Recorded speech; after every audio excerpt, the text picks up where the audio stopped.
Halo guys, perkenalkan nama saya Krisna Septiani dari kelas 10 MIPA 2 SMA Negeri 2 Brebes. Jadi pada video kali ini saya akan melakukan praktikum proses difusi dan osmosis pada teh celup dan kentang. Dan bahan-bahan yang saya gunakan adalah bahan-bahan yang sudah tersedia di rumah dalam rangka pembelajaran online atau daring. Jadi sebelumnya saya akan menjelaskan terlebih dahulu pengertian difusi dan osmosis. Jadi difusi adalah proses bergeraknya molekul dari daerah dengan konsentrasi yang tinggi ke daerah dengan konsentrasi yang lebih rendah yang terjadi secara spontan, dan zat yang berpindah adalah zat terlarut. Sedangkan osmosis adalah perpindahan molekul pelarut atau air dari wilayah dengan konsentrasi tinggi ke wilayah dengan konsentrasi rendah melewati membran semi-permeable sampai kondisi kesetimbangan telah tercapai. Jadi inilah bahan-bahan yang digunakan untuk melakukan percobaan difusi pada teh celup. Yang pertama ada teh celup, kemudian 2 gelas, kemudian air panas, dan air dingin.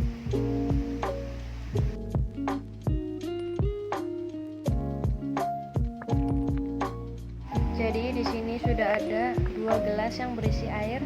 Yang sebelah kiri ada air panas dan yang sebelah kanan ada air dingin.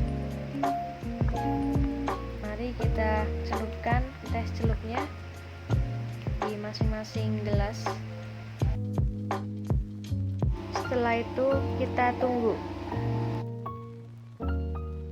Setelah kita menunggu 2 menit, ini sudah ada sedikit perbedaan antara yang menggunakan air panas dan yang menggunakan air dingin.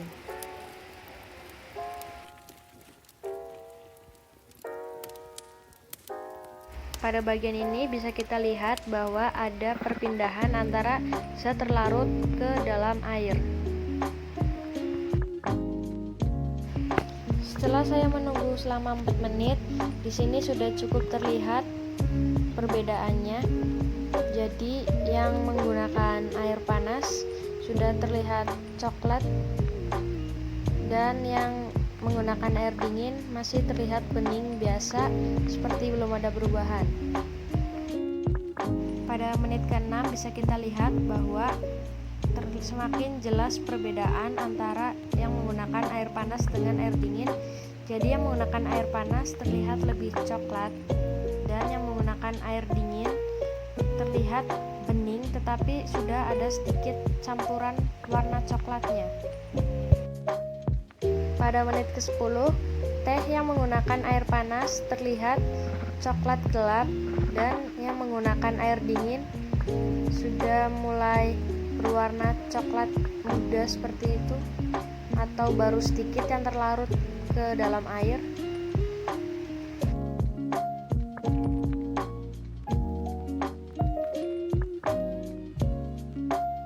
Pada menit ke-15 kita bisa lihat bahwa perbedaan warnanya sudah terlihat.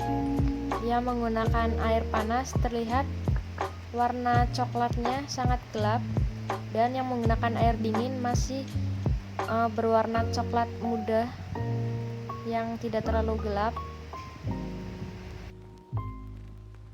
Jadi kesimpulannya, proses yang mempengaruhi proses difusi yaitu suhu. Karena semakin tinggi suhu, maka kecepatan proses difusinya semakin cepat. Begitu juga sebaliknya, semakin rendah suhu, maka kecepatan proses difusinya semakin lambat.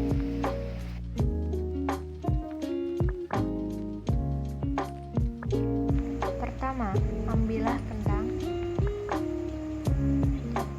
lalu taruh. Jadi bahan-bahan yang digunakan untuk proses ini adalah pertama HP yang digunakan sebagai stopwatch, kemudian 2 gelas, kemudian garam, pisau, dan kentang.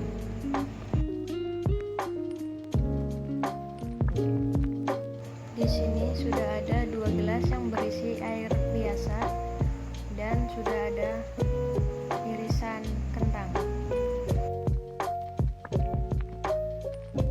Pertama, masukkan garam ke salah satu gelas yang sudah diisi air tadi.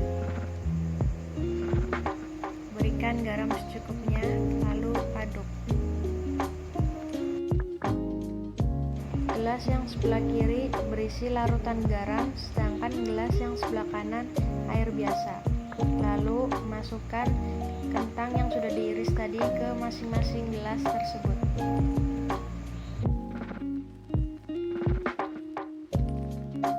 Lalu mulaikan stopwatch-nya.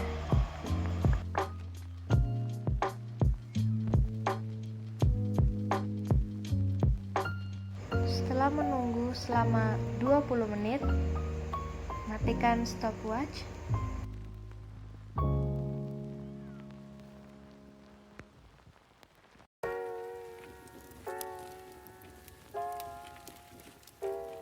Lalu ambil kentang yang berada di dalam gelas yang berisi air biasa. Terlihat kentangnya masih sangat kaku teksturnya dan masih seperti biasa, tidak ada perubahan. Kemudian kita ambil yang berada di dalam gelas berisi larutan garam. Terlihat kentangnya menjadi sangat lembek.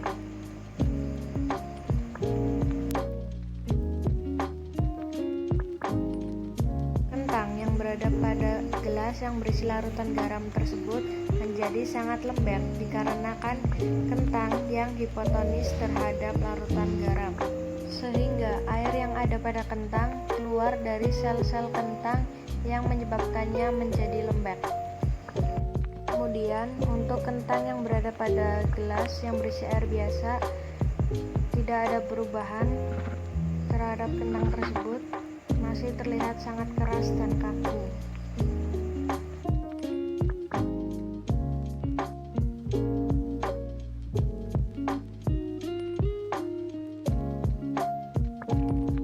Jadi kesimpulannya pada proses osmosis kali ini yaitu adanya perpindahan zat pelarut ke dalam kentang tersebut. Sekian yang dapat saya sampaikan, kurang lebihnya saya mohon maaf. Terima kasih.